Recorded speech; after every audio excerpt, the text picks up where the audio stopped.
Good morning, everybody. And just to talk about a few things quickly before we get into the meeting, I really appreciate all your work on this committee, this important group of people. And, we've been talking about fixing the darn roads for a long time, and we've been able to make some huge progress over the last few years on that. Fixing about 4,600 miles of roads and also 1,700 of that being locally owned roads and nearly 1,500 bridges across the state of Wisconsin. And bridges are usually something that people kind of forget when it comes to fixing the darn roads. And the reason, from my vantage point in rural Wisconsin, it's the way people get their product to market or to processors. And so fixing the bridges is also a really important thing.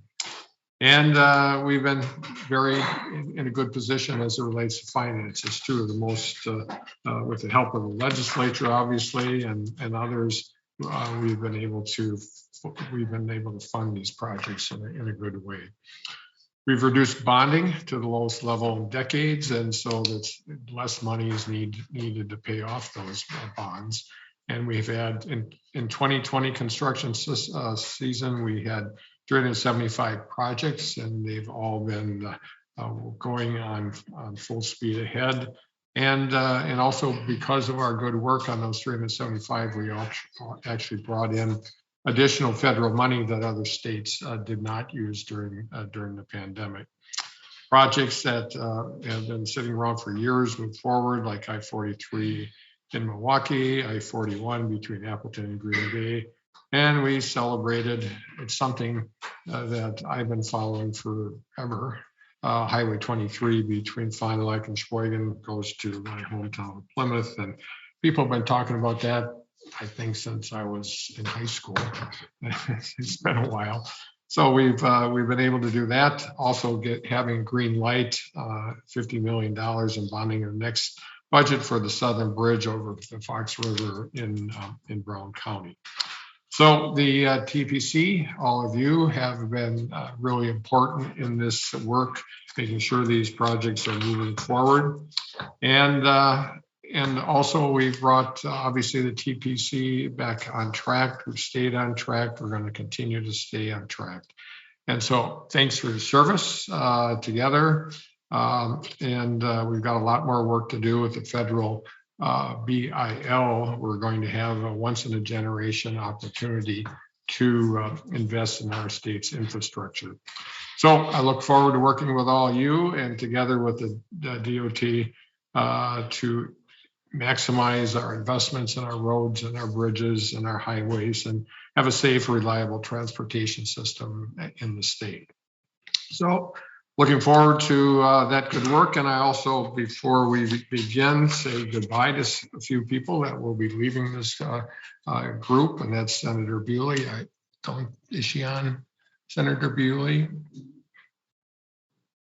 No, she is not. She is not, but Senator Petrowski is right here in front of us. So thank you for your service, sir, to the committee, and your work has been really important to our success. So let's begin, and let's do the roll call. Governor Evers Here. Senator Coles here. Senator Markline. Senator Carpenter. Senator Petrowski here. Senator Path here. Representative Krug here. Representative Spiros. I'm here. Representative Spreitzer Here. Representative Reamer Here. Representative Plummer Here. Commissioner Servey Here. Director Bussler Here. and Director Hanna. Secretary Thompson Here. Thank you. Today's meeting will pretty straightforward. In past meetings, we've talked about the TPC's responsibilities and the important work that major projects play in maintaining a safe and efficient system. And so we won't be re-reviewing that this time, but instead we'll provide a brief review of program financial status, followed by an update on active construction projects. And DOT will also present on the federal discretionary grant program and provide an update on some of the grants that they have pursued. Now, the grant program also includes a brief introduction of the Botnick Bridge project in Douglas County that we're working with the state of Minnesota on. So with that, I'll turn things over to Secretary Thompson. Did we need an approval of minutes first, Ned? Oh, I'm sorry. Yes. We do need to read. So move the second. Any additions to the minutes from last time? Hearing none, all those in favor signify by saying aye. Aye. Opposed? Motion carries. Now, Secretary Thompson. Thank you, Governor. I appreciate it. And as the governor said, we are not going to be bringing forward specific projects for enumeration today for a vote, but we do have both a lot of updates on active projects for you, and then as far as things moving forward that we want to make sure that this committee is aware of. I do just briefly want to talk about why we believe that this Transportation Projects Commission that you're serving on and you've served on is so important. As the governor said, we had gone for about 6 years without having met, and really the role of this commission is to review, as you all know, the either studies to move forward, or if studies have been moved forward, to decide whether you want to recommend enumeration to the full legislature on projects that fit in the major highway improvement program. And so for all the electeds on this group, as well as the three public members, I know you're very familiar, but we've got different ways of funding different types of projects. So we have our state highway rehabilitation program, which is really the pot of money that is to simply maintain and improve our 2-lane state highways. We have our local government aids program and LRIP for aids to our local governments. We have our mega program for our interstate system in the southeastern part of the state, and then we have our major highway improvement program. And for our major highway improvement program, it really is these large projects that either add an element of capacity expansion to them, or even if they don't, they reach a certain threshold that they're at the level that the legislature has decided that it should go through this process for this committee to look at and recommend. And the reason I'm bringing up those different pots is, while we believe it's vitally important for this committee to get moving again for those major highway improvement projects, there is so much that's going on outside of this that again, the elected officials have had a lot to do with. And if we look at under Governor Evers' first budget, we worked with the legislature to get approval for significant revenue increase for the first time in a couple decades. And that increase of over $400 million went entirely to two spots. It went into that state highway rehabilitation program, and it went into aids to the locals, whether it be general transportation aids or local road improvement program. So that's where the entirety of that increase went. Now, that didn't mean, again, that this group getting together looking at major highway improvement programs wasn't still important, because we have gotten together and you've actually, and almost all the votes have been either unanimous or very much one-sided. But we've actually had projects that have been sitting out there that you've recommended us not moving forward on in an expansion type of way. I-94 near St. Croix, US 8 up in the northwest part, US 12 bypass around Fort Atkinson, US 1114 Janesville to 43. So there's been ones that we've brought up, and the decision, not that these aren't areas that need work, but the decision was we could address them in ways that did not need to add capacity. And so I think that's important that this committee looks at and does those things as well. But you've also taken action to move forward on studying I-39, 90, 94 between Madison and the Dells. You recommended moving forward on the Wisconsin River bridges, which, by the way, when we get the updates today, we're thrilled to see. Hopefully you saw that we were able to get an $80 million infra grant from the federal government for that Wisconsin River bridges, which is of tremendous help. And at the last meeting, we had a preferred alternative on the La Crosse corridor that had literally been sitting there since 1997. And there was concern about going off alignment and going through wetlands and those different things. And we ended up rescoping it to get that project done in Senator Paff's area.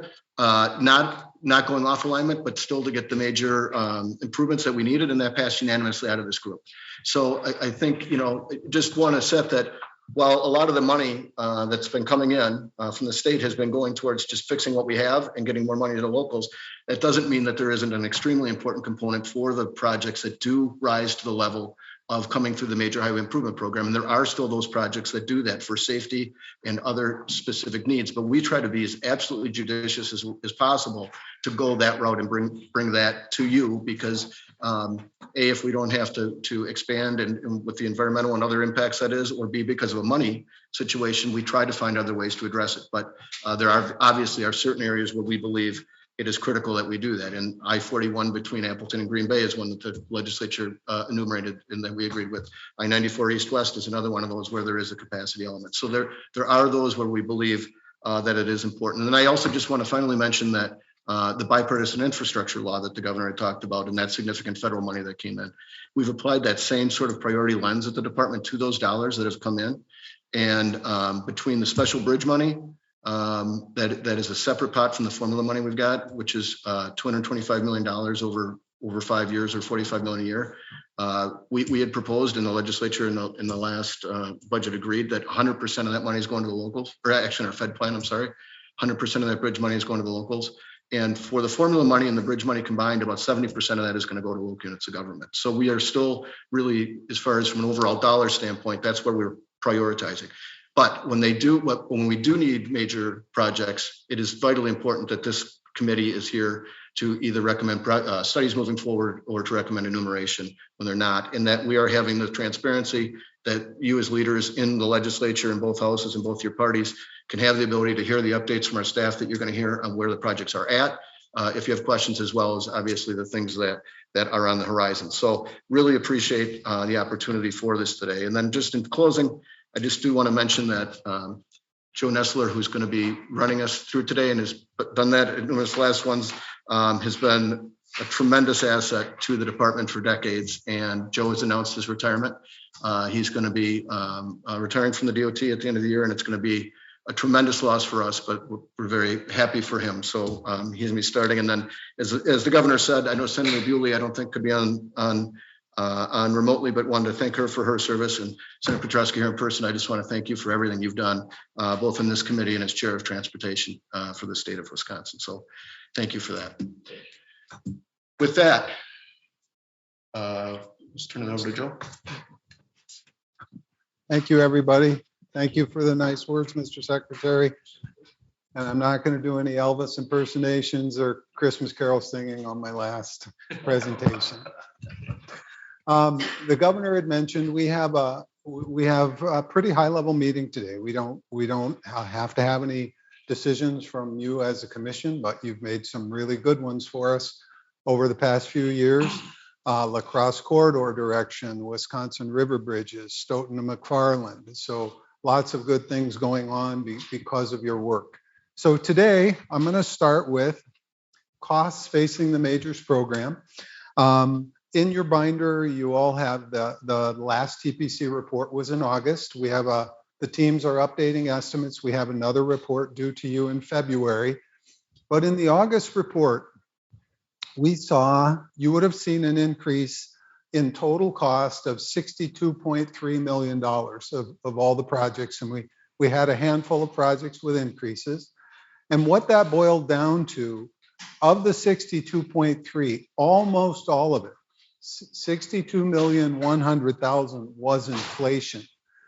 And what does that inflation represent? If you were to go to those projects that had inflationary increases and you did the ratio of the increase over the remaining costs, they all ranged from about 3 to 6% increase. So that of the remaining cost of the project. And when we look at what happened in the months prior to the August report, it makes sense. We were seeing in the first half of state fiscal 22, from July to January, we were seeing lead savings. But after that, from February to June, we started to see negative lead savings. And in February to June, in those months, the average amount that our LETs came in above estimate was 5%. So this 3 to 6% increase that the projects took kind of dovetailed what we were seeing DOT-wide on all of our LETs. We had some unique things happen in the major highway program. In state fiscal 22, we had a $32 million LET savings on our I-43 project. It's a good thing we had LET savings because in October, the same project, we had we call negative LET savings. We had a LET come in $36 million above estimate. And we noticing when that LET savings came in last year, noticing that the trends of costs were going up, we didn't advance projects because we knew we had a big LET coming up this year, and we didn't want to spend our seed corn with prices going up that we had a big LET and then we don't have money in our checkbook to pay for it. So we held on to it. And then if cumulatively in the major program, state fiscal 22 and 23, our LETs are 4 million over estimate or 1.1% above estimate cumulatively.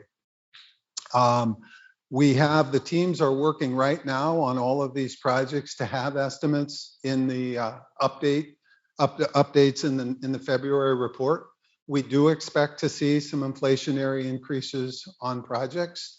It may not be all projects because we look at things uniquely. We don't just follow a trend and say the index is X, increase all costs by X%. So we look at each project and the unique components of the project. So with that, that's our status for costs on major projects. Going to the Southeast megas. These are in our TPC report also. It shows a 0%, but there was a $600,000 reduction on the north-south project. As we close those out and certain components get closed out, we reduce costs if prices are coming in less than we expect. And that was 0.02%, so it didn't make our rounding. We had 0. But nonetheless, as these projects close out, no increases. The zoo interchange, the north leg, construction work is going on now, but we really don't have any exposure to cost increases because everything has been let. We might have some change orders, but nothing that we foresee our change order budget won't allow. So really the risk in the Southeast Mega Program at this point with active projects is 0 to us from a budget risk because of inflationary pressures. The East-West project, we had some good news very recently. The Southeast team got a draft environmental document signed, so we have a preferred alternative on the East-West corridor. We're expecting a final alternative in 2023. There's a lot of work going on with that project. The draft estimate is at 1.28 billion. At this time, our plan is not to update this cost in the February report because we have a big cost review coming up in the spring or early summer on the project. And at a cost review, we get not only the project team, we get federal highways, and we get our functional experts across the department, structures people, construction people, design people.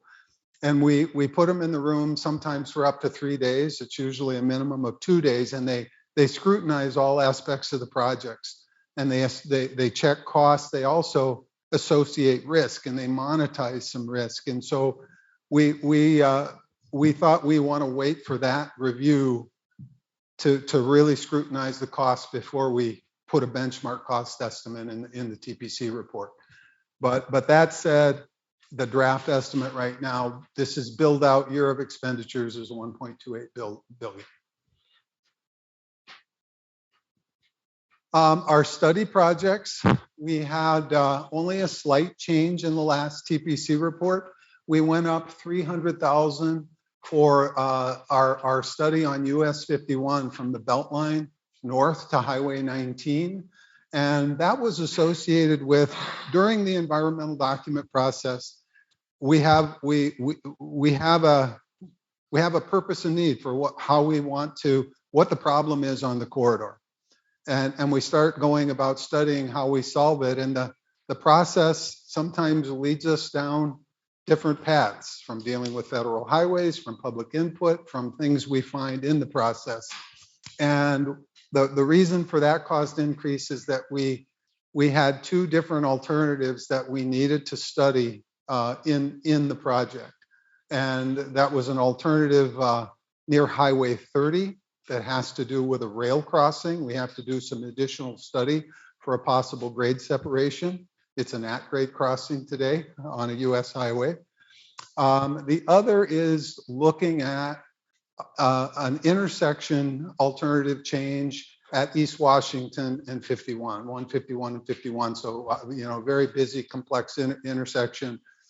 And traffic engineers continue to come up with new ways to optimize traffic flow. And so we think there's an opportunity to look at a different intersection type that might be more efficient. So that's the basis of what that cost was about. So this is the fall of an even numbered year, and we're here today and we're not recommending projects for enumeration. And the reason why we're not is that the statutes tell us that if we have an enumeration recommendation, we need to send you as a committee by September 15th a notice of that recommendation. And then you would have to make a recommendation to the governor and legislature by December 15th. But in order for us to recommend enumeration, we have to have an environmental document. And depending upon the type of major highway project, we either have to have a final environmental document or a draft environmental document.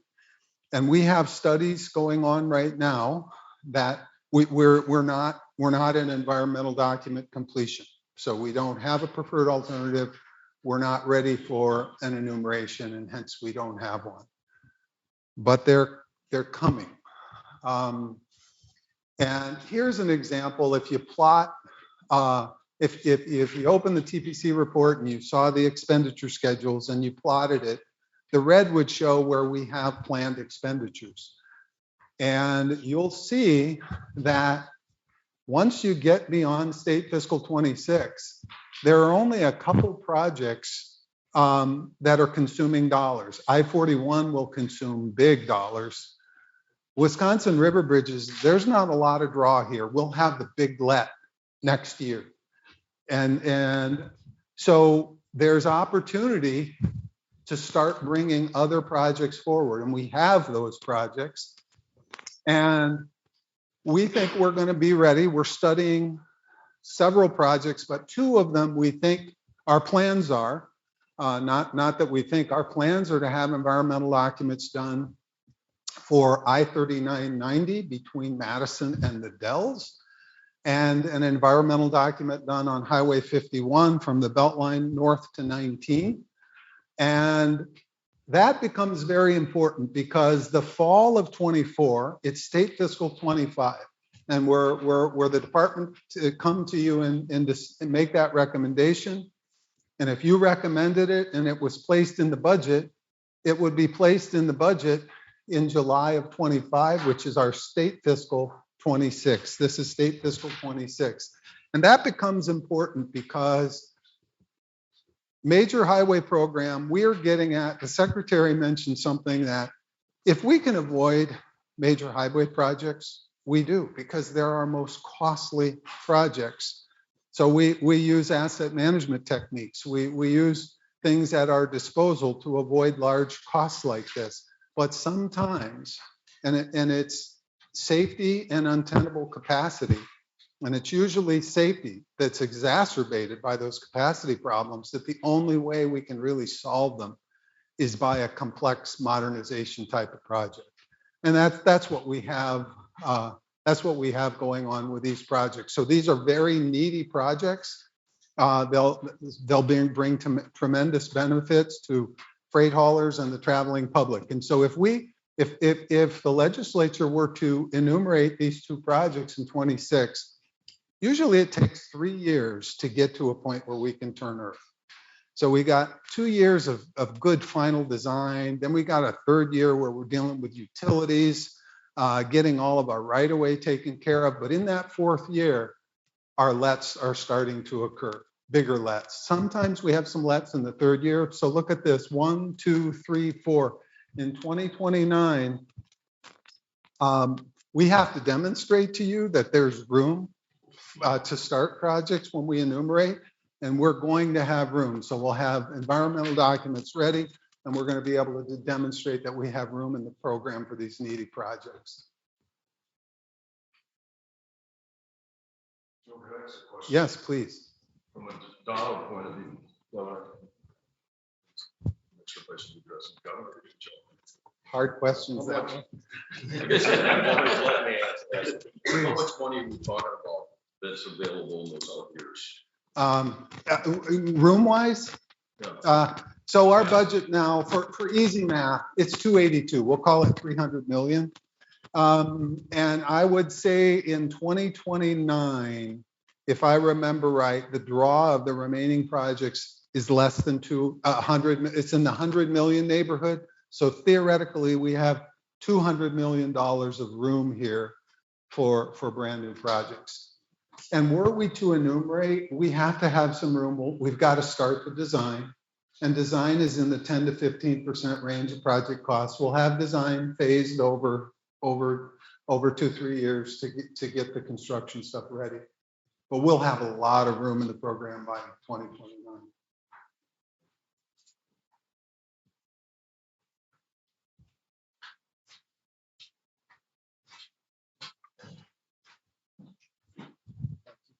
All right.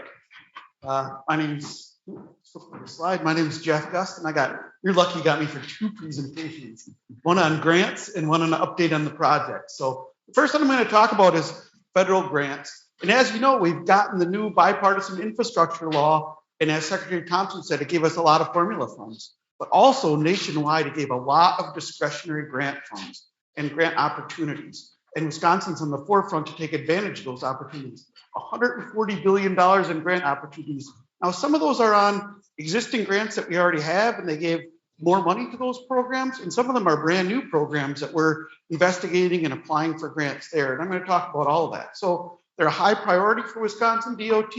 We're identifying projects for the next cycle of grants, and we're even doing partnerships with other states and communities to apply for grants so we can get the most money we can to Wisconsin. So the first project I'm going to talk about, and the Secretary already mentioned it, is Wisconsin River Bridges. We applied for and got an $80 million grant for this project. The project estimated cost in today's dollars is $136.5 million. We got an $80 million grant for this project, and the project's going to begin in 2024. Next project I'm going to talk about is not a majors project, but it's a big grant that we're applying for, so I thought I'd mention it. This is a bridge between Wisconsin and Iowa. The Lansing Bridge, we call it because Iowa's on one side. It's also called the Blackhawk Bridge. But if you see in the picture, this is an overhead truss bridge. And if any of you have been across it, it's got like steel grating on it. So it's kind of even a little scary. It's narrow and steel grating. And so this bridge is going to be reconstructed in 2024. The estimated cost of this project is $137.5 million. That's split 50-50 between us and Iowa. And our grant request for this one is $100 million. Now, we haven't got word yet, but we're hoping that we get great grant money for this valuable project as well. The next grant program I'm going to talk to you about is one of the new grant programs, and it's one of the biggest new grant programs called the Bridge Investment Program. And for this project, for this program, each state is allowed to really get one large or a couple pretty big projects, but we're partnering with the state of Minnesota on an application for the Blotnick Bridge. So on this Blotnick Bridge, we kind of take turns who manages the bridge. And this one, Minnesota DOT is the lead on this project. And the price tag on this one is high. $1.8 billion is what we're saying in today's dollars for the Blotnick Bridge. But it is 8,000 feet long, which is 1.5 miles long. We have submitted a grant application with Minnesota, and the grant request is $833 million. I want to show you the picture here when President announced that they would have this bridge investment program. He's there in front of the Blotnick Bridge, and there's a picture of the president in front of that on the cover of our application. So It was a cold day. It was a very cold day. And just to give you an idea for this fiscal year, so these grants are for the bipartisan infrastructure laws for 5 years. And for this year, there's $2.34 billion available for the bridge investment program. So we're still waiting the results of the applications, and we anticipate construction of this to happen somewhere from 2027 to 2031. And I have quite a bit more information on this bridge as well. So the project location is up in Douglas County, and it is 535 and US 53. You can see that's the area where the work zone would be there. So this is an important regional international connection. It's a critical freight link. There's billions in freight that crosses this bridge annually. And it's critical to the port of Duluth Superior. I didn't know it was the largest port in the Great Lakes, but it is designated as a high risk for service interruption in Minnesota DOT statewide bridge inventory. And I'm going to get into a little bit more of why it's so needed. So the project need is very high. So in 2019, the main truss span of this bridge is load posted for 40 tons. So what does load posted for 40 tons means? It means there's no overweight or over dimension loads that can go across this bridge anymore. So their only option is the long bridge, which goes through downtown Superior. And if there's a problem at that one, it's 120 miles around. So a long detour. And so for this bridge, there is significant deterioration in the truss elements. I got just a couple of pictures here. This is a rusted gusset plate on the top, and the bottom is a deteriorated cable hanger. So because the bridge is old and in that condition, we have to do a lot more work on it. So safety inspections are required every year, and we have to close lanes for 1 to 3 weeks just to do those inspections. There's also additional maintenance required and additional closures of up to 3 times annually, and reactionary structural repairs needed every 4 years. So as a summary, we're pursuing financing options to begin construction as early as 2026. So there's no action required by the TPC, because this project, the Blotnick Bridge build alternatives would require enumeration and funding under the major investment program. So that's what I had for grants. Are there any questions on the grants of the projects? All right, I get to move on. My next slide. Just briefly, Jeff, if we could, on that large one for the Blotnick, we're hoping to hear something from the federal government in the next month or so. And the Lansing is 2024, Yes, and that is total reconstruction. yes. That's fiscal 24. I think they're going to let it in July of 23. Thank you, Ned. Thank you. All right, my next is kind of updates on all the current major and Southeast Freeway mega projects, the construction projects, and the study updates. Kind of broke it into pieces for you. So we're going to start out in the Northeast region. We have 3 projects: Highway 15, Highway 23, and I-41. So Highway 15 runs from 45 out in New London to Highway 76. It includes the bypass at Hortonville. This is much of it is under construction already, especially the east half of the project is under construction. The Hortonville bypass is under construction. So what's left to be let is the paving of the Hortonville bypass, the County Trunk T roundabout, and then from the County Trunk T roundabout to Highway 45. So those are all going to be let, but we anticipate the main line to be open to traffic in fall of 2024. This is just a picture to give you an update. Actually, picture on the left is a slide I shared with you last year, and the one here shows that we're really getting ready for paving. You can see County Trunk M there from the bypass route, and you can see we've already reconnected some of the local roads. When you're building a bypass, you have to reconnect some of the local roads, and some of that has already been accomplished. So the next project I'm going to talk about is one that the governor mentioned, Highway 23, from really from 151 to Wisconsin 67. And this is a 19-mile project. And the great news is it's open to traffic. So it's open and done. The old plank trail is also open to traffic. So there is a little bit of cleanup and landscaping to happen next spring, but the job is essentially completed. Here's a picture of the ribbon cutting from October of this year. You can see the governor and the secretary there. Looks like a better day than the Blotnick day. Yeah, that's right. So I just have one picture on this project, and this is looking east at County G. And the one thing I want to point out on this project is if you look at the eastbound lanes are all brand new concrete. You look at the westbound lanes, they look a little darker. So in being cost conscious, there was life left in those westbound lanes. And we took advantage of that life and didn't replace it then. So we utilized those lanes using the old pavement and then the new lanes on the other one. And we'll do it when the time is right to replace those lanes. So the next project I'm going to talk about is a big one. I-41 from Highway 96 to Shearing Road, from Appleton up to De Pere. This project expands 23 miles of I-41 to 6 lanes. And I got some little colors on here too. We are also adding auxiliary lanes. When you have interchanges that are close to each other, auxiliary lanes are where they have those little short dash skips on the road, so you can merge more safely and have more time to do it between close interchanges when you're merging into or off of the freeway route.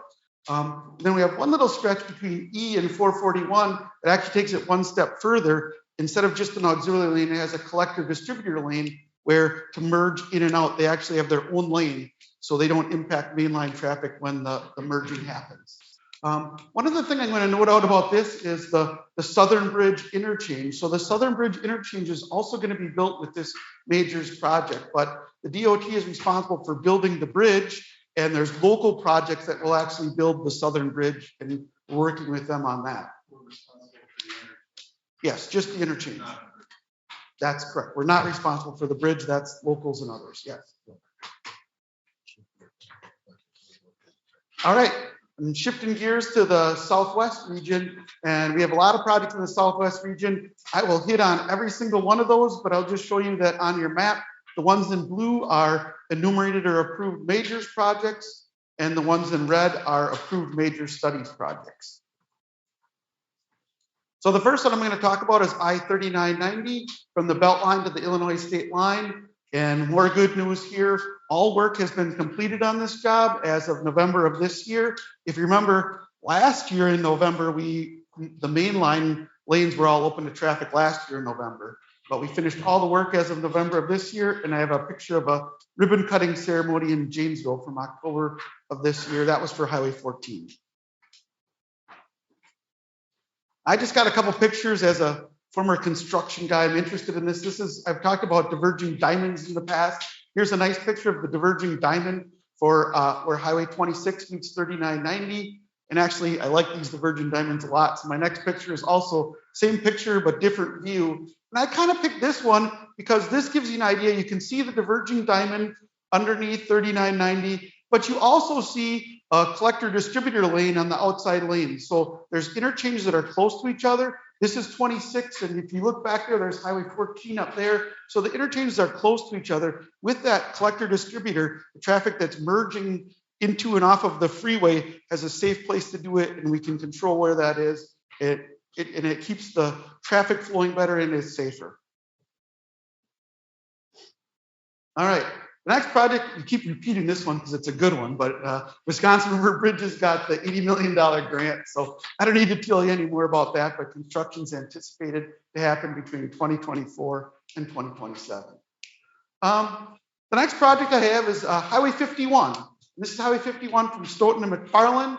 This project runs on the north end from the Beltline down through McFarland, along the edge of Lake Kaganza, kind of through the around the west side of the city of Stoughton, and then through downtown Stoughton and out to 3990.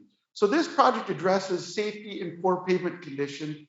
And this project was approved by you as a high cost major during our December 2020 meeting. And I just want to remind you that before that meeting, this project was an expansion project, and we were doing 4 lanes through the whole project. We relooked at the project and felt that we could get what we needed for safety and mobility without doing a full expansion the whole length of the project. So we are going to upgrade some intersections. We're going to replace all the pavement. There's one little stretch of expansion that's about a half a mile north of the city of Stoughton to get to County B.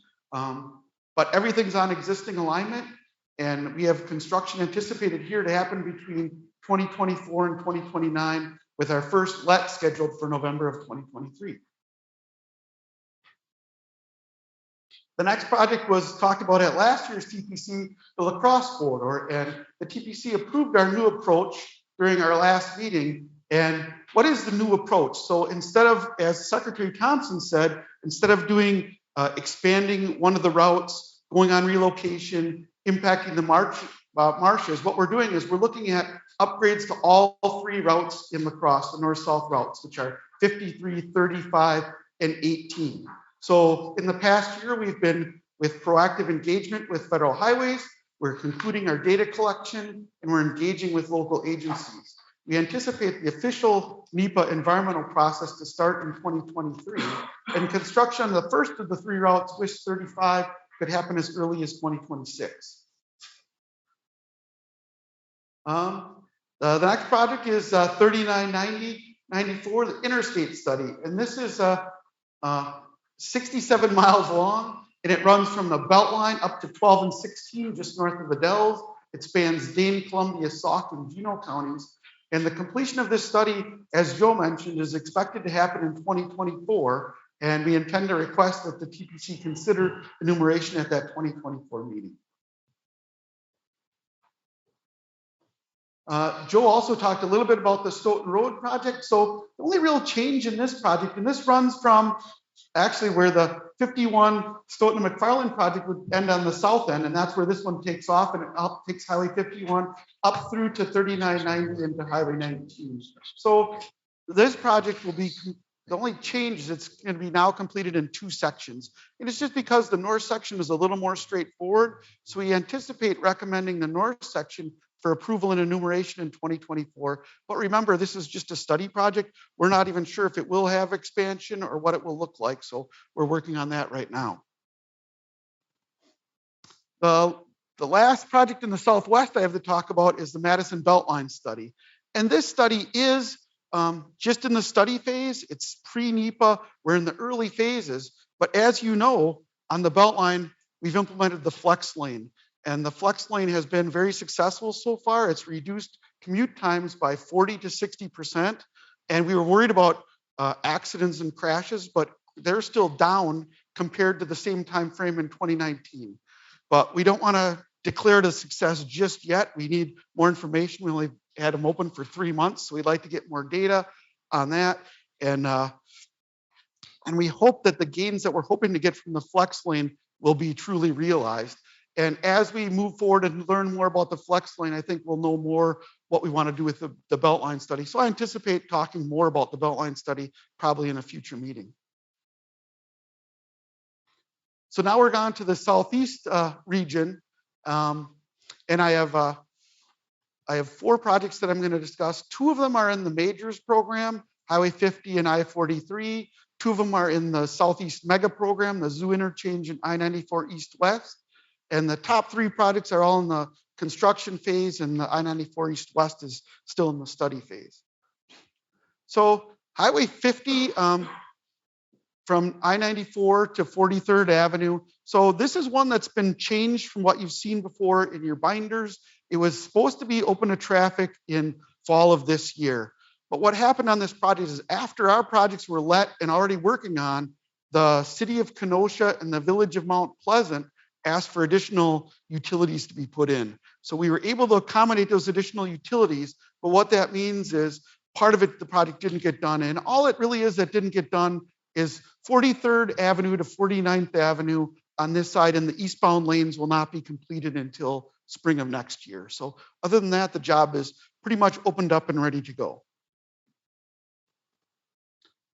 The next project, and this one's really going fast, is I-43 from Silver Spring Drive up to Highway 60 in Grafton. And I'm not going to go through each of the projects on the list, but they're all under construction except for the Mequon Road interchange. That is scheduled to be let in July of 2023. So we're making great progress. We had a lot of coordination with railroads on this job, and we anticipate for this big job to be open to mainline traffic in fall of 2024. I got some neat pictures. I like pictures. This is in Mequon. This is the only new interchange in the project is the Highland Road interchange. And you can see there's Concordia University on the upper right, the Highlands Health Center. And look at the date, June of 22. So since that time, they've been busy all this year. This is just from November of 22. You can see how much progress is made. And this picture actually, you can see Lake Michigan there and Concordia University in the Highlands. And not everything's done. You can see the ramps aren't finished there. But the good news is this interchange is done and open to traffic in early December of this year. So great progress on I-43.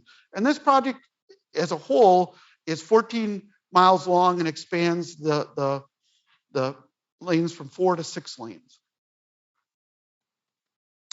Now we're into the mega projects, and this is our only mega construction project. It's the Zoo Interchange North Leg. And so this one goes from Swan Boulevard, or where the Zoo Core ended, and up to Burleigh Street. So we've talked about the Zoo Core before, and we've had great safety and mobility benefits from the Zoo Core. We can't truly get all of those benefits until we finish the whole project, and that's what this job is going to happen. Construction is going well. We've done our coordination with the railroad, and we anticipate the main line to be open to traffic in fall of 2023. And again, I like pictures, so I have a nice aerial view of I-41. This is looking west at the North Avenue interchange. You can see there's a retention basin there. You can see that we have a Meineke Road overpass to connect the communities. We actually have the railroad line running along that edge where we had to build a temporary bridge for the railroad to make this happen. So there's a lot going on that project, and fall of next year, it should be all opened up. And then the last project I have is I-94 East-West.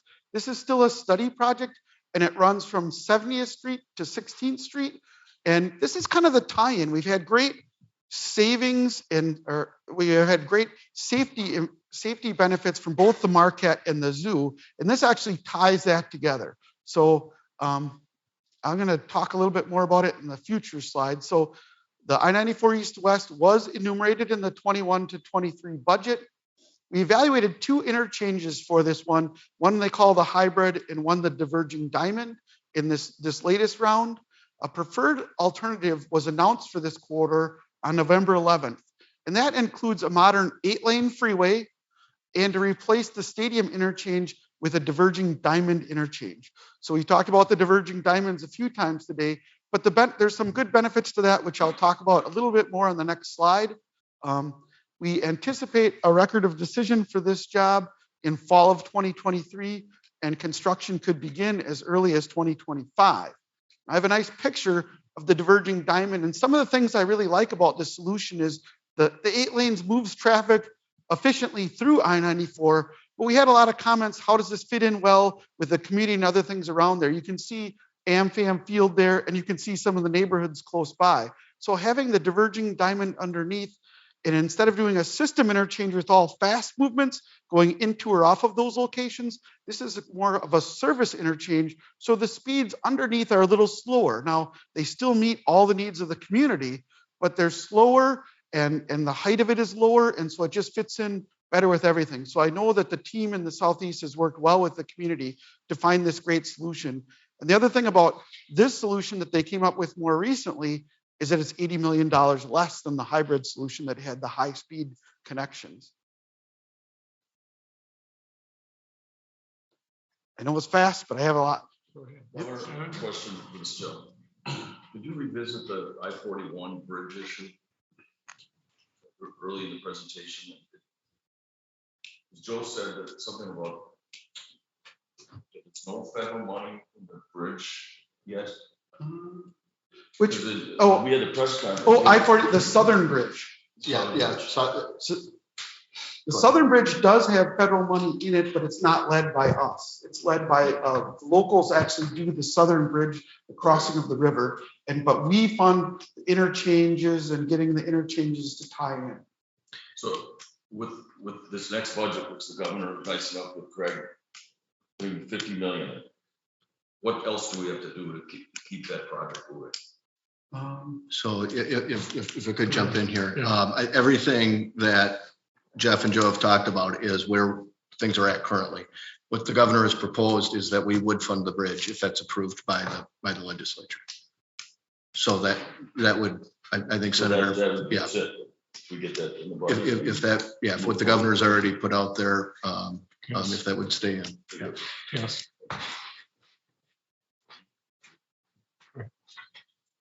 Go ahead, Senator, you go for it. Governor, I just want to thank you, Secretary Thompson, his team, all of you at TPC for working with the greater lacrosse community, as well as the industry partners, business partners, and community as part of the lacrosse corridor project. That was an enumerated project. It was first enumerated in 1997. There's a lot of conversation within the community throughout those years. Thanks to Secretary Thompson's leadership and the work here with the TPC, I think we've got a win-win scenario. And I thank you very much for your efforts there. So thank you. Thank you, Governor. So specifically on the I-39 bridges, I sit on the board of an organization called Lake Wisconsin Alliance, and I'd be lying if I said there wasn't some heartburn about that program. There's 450 members who live on the lake, concerned about the water quality, and want to preserve it, obviously. So I wonder what you can give me back. I mean, specifically, they're concerned about sediment going downstream and maybe affecting lakefront properties. What can I take back to them that ensures that you guys obviously know what you're doing when you do these bridges on a major waterway like that to minimize that? I'll try to answer that. When we're doing bridges, we're in a pretty confined area, and we take extreme steps to make sure that nothing from our project goes into the river. And by the way, I live in Lake Wisconsin as well, so it impacts me. I'm downstream from that bridge. But yeah, we'll try to make sure that we have strong erosion measures, and we'll put things like riprap along the sides, and there'll be temporary measures during construction. We make sure that we're doing the best we can to minimize any impacts to the river, both during construction and after it's complete. We'll get you a membership application, by the way. Okay. Thank you, Joe. Any other discussion, especially with people that are online? Hi, Governor. This is Rep. Reamer. Go ahead. Thanks all, and thanks for the presentation. I appreciate it. But just, I want to say with respect to the I-94 East-West project, which I represent in the 7th Assembly District, I mean, it has not been a smooth and cooperative process between the community and the department.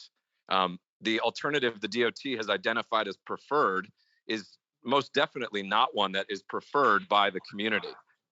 They're most certainly in my ear, in my email inbox, talking to me about why 8 lanes and expansion is not necessary and actually damaging to the community. So I just want the governor, the DOT, and my fellow commission members to know that this project, which it sounds like based on the inflation estimates, will be above $1.28 billion because the new numbers are going to come in soon, and it's unlikely given the inflation information you gave us and just what we've seen elsewhere. That's a problem. So you've got a situation where the department is spending money to expand the freeway, and I suppose that'll take resources away from the other projects, which my commission members and colleagues will want to see repaired and fixed. So thanks for the update. Thank you. Anybody else online?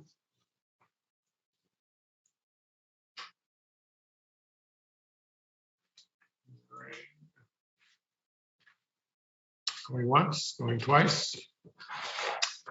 Great. Well, thanks to both presenters, and Joe and Jeff. Thank you very much. And any other comments before we wrap up? Yes. Real quickly, Governor, I just want to thank Secretary Thompson for being so good to work with as the chair of transportation. I'll be calling out role. But every time I reach out to your department, we see you personally. Thank you. Thank you. Appreciate it. Thanks for that. Just Go ahead. Just jumping in again, Governor, your secretary has helped my office meet with a whole flock of things. Great appointment. Thank you. Thank you very much, Craig. Thank you, Governor. Look forward to work with you, Craig. Thanks for all your courtesies and so many different projects. Thanks, Senator. Thanks, Senator. If I could, Yes. it isn't only the members at this table that say that, but a lot of local governments have been nothing but words of praise for Craig. So all the best. Great. Thank you. Thank you for your service, and welcome, Senator Paff. I didn't get a chance to do that too. So with that, all that happy talk, it's time to move on. Is there a motion to adjourn? Motion to adjourn. Okay, second, on favor? Aye. Here we go. Thanks, folks. Have a good holiday. Merry Christmas. Thank you.